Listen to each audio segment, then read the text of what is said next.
This is a short but scarring story. Nonetheless, from my early childhood, I grew up in an average middle-class home in the suburbs. My sister and I were huge fans of Christmas as kids.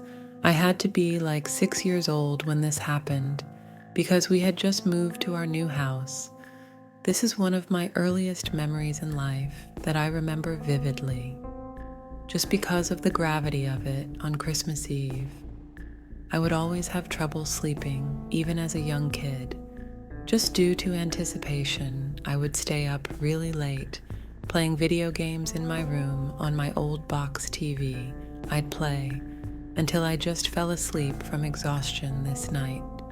In question, I was playing a Star Wars game for the PS1, and when I had to go to the bathroom, I turned the volume down low and quietly snuck out of my room because I knew my mom would get mad if she heard me sneaking around on Christmas Eve night.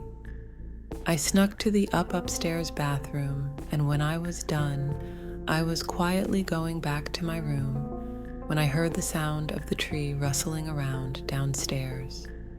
My first instinct was to think Santa. I started tiptoeing down the stairs until I got to the bottom. The sound of the rustling pine needles was louder now. I peeked around the bottom wall of the stairway into the living room. There were no lights on except for someone holding a flashlight. I could see only the person's legs as they were bent over behind the tree. There was a black bag on the floor, and this random adult man came out from behind the tree and looked at me. He looked at me and put his pointer finger up to his mouth, and he made a shushing motion.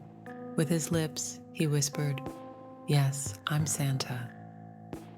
I was old enough and smart enough to know that wasn't what the Santa I grew up knowing looked like. I started screaming for my mom and dad as loud as I could.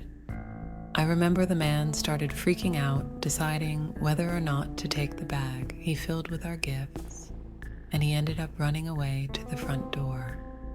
I don't remember if he had to unlock it or if it was already unlocked or not. I just remember him leaving through the front door, and seconds later, my parents running down the stairs. I'm sure I screamed there was a man in here, and them seeing the black bag on the floor filled with our would-have-been stolen gifts proved that here's where my memory started getting fuzzy. So I had to ask my parents what happened next. But my dad told me he went outside in his slippers and ran all over the place, ready to kill someone. Half the ornaments on the tree were taken off, and in the bag, what kind of sick, evil person steals people's sentimental Christmas ornaments? My dad claims that the man broke in via the back door, which he seemed to have ripped apart with a crowbar because of the damaged wood. A property a few streets away had also been victimized, and it was reported on the news that this was most likely the same individual.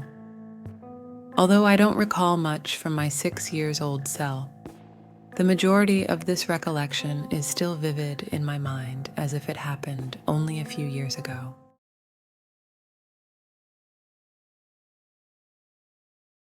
December 2020. The reason why the events of 2 years ago were so shocking and disgusting was because my fiancé and I recently purchased a cute house in a nice neighborhood. We know all of our neighbors, including our next-door neighbors and the 3 closest neighbors across the street. Although everyone is friendly enough, you never know what skeletons may be hiding in someone's closet. Paul, on the right, never really spoke much, but when we did talk, he always seemed nice. I saw him outside almost every day, going to and from work, though I never knew what he did for a living. At this point, I hadn't seen the guy in a few days, and his car hadn't moved from his driveway, so obviously that's not a cause for concern for that in and of itself. Paul and the other neighbors had already turned on their lights, which I thought was interesting because Paul was a single man in his 40s.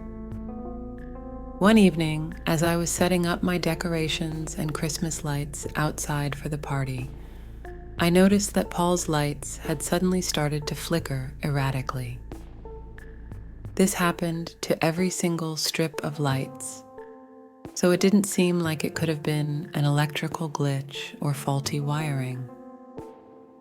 The next day, I left for work at around 10 o'clock, and I noticed that Paul's car was still in the driveway. I also noticed that all of his blinds were closed when I returned from work, but his lights were on, so he was undoubtedly home. I joked with my fiancé that Paul must have been hibernating. Later that evening, my fiancé came inside and informed me about Paul's Christmas lights acting up. I decided to be nice and go tell him since I hadn't seen him earlier, even though it was the exact same thing that had been happening the night before. The flickering wasn't happening in a way that would suggest he programmed it that way. Instead, it was happening in a very glitchy sort of way. I knocked on the door, and when there was no answer, I rang. All the blinds were closed, and I couldn't tell if the lights were on or not. When there was no answer, I rang one more time. Finally, the door opened, and Paul greeted me. I let him know about his flickering lights, which I just noticed weren't flickering anymore. I promised him I wasn't making it up. He said he wasn't aware of that and thanked me. I asked if he was all right, as I hadn't seen him in a while. He said he was just feeling under the weather, he was acting a bit off. Then I heard something from inside the house. At first, I thought I was imagining it, but it sounded like a child screaming for help. Paul didn't have any kids. I was about to ask him, "Did you hear that?" But on the spot, I decided not to. I said goodbye and walked back to my house. Then I told my fiancé to call the police right now. I think Paul has a child in his house. Her reaction was literally, "What did you say?" I said I think Paul kidnapped a child.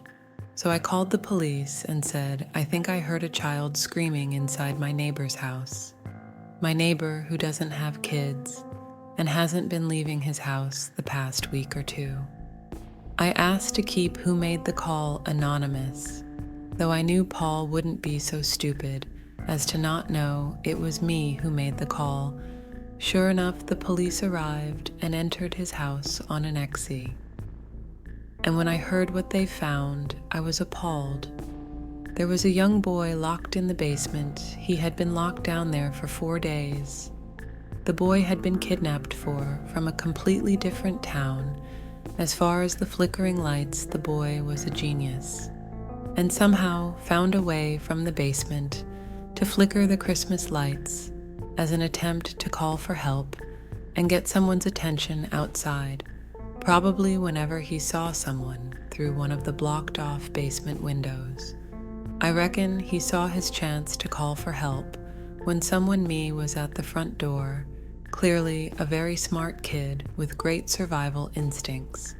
Paul won't be leaving jail anytime soon, so I'm pleased he was reunited with his family.